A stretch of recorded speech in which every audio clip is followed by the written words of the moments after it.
we say that what we declare good is a reasonable measuring stick for the goodness of God. Because we're trying to figure out, how is God a good God when this is happening? How is God a good God when that's happening? That's all rooted in our own perceptions of what is good. And so we engage and we try to rationalize and examine, how can we make what God is doing good to us?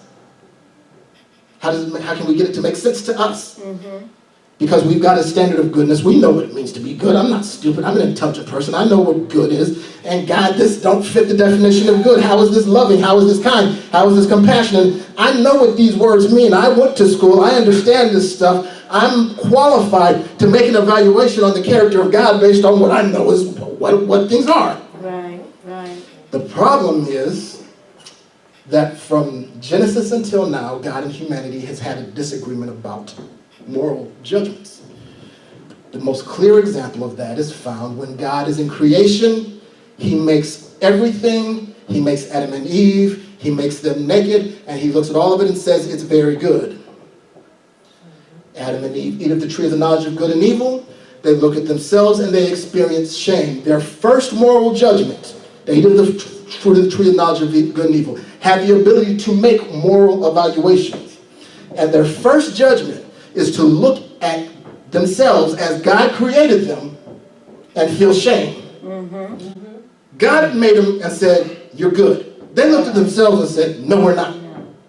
And ever since then, mankind and God have been at odds about what good actually looked like.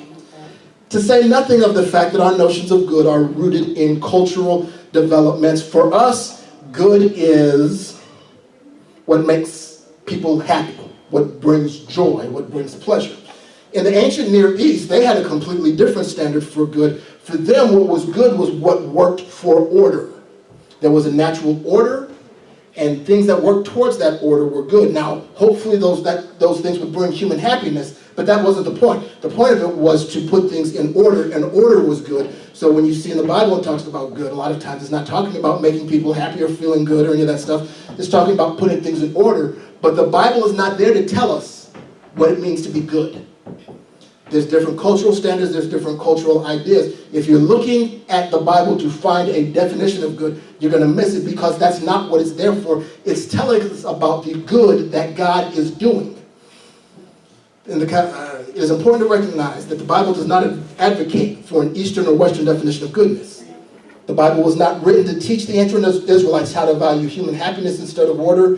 Neither was it written to teach modern Westerners that they should value order instead of happiness. The Bible was not written to tell us how to produce goodness. It was written to tell us how to participate in the goodness that God is producing. Right. So for those who say, I'm going to read the Bible so that way I can know how to be a good person, that's not exactly what it's there for. It's there to tell you that there is a God that is doing something good, and this is how you can be a participant in that. Those are two slightly different things. God has a plan.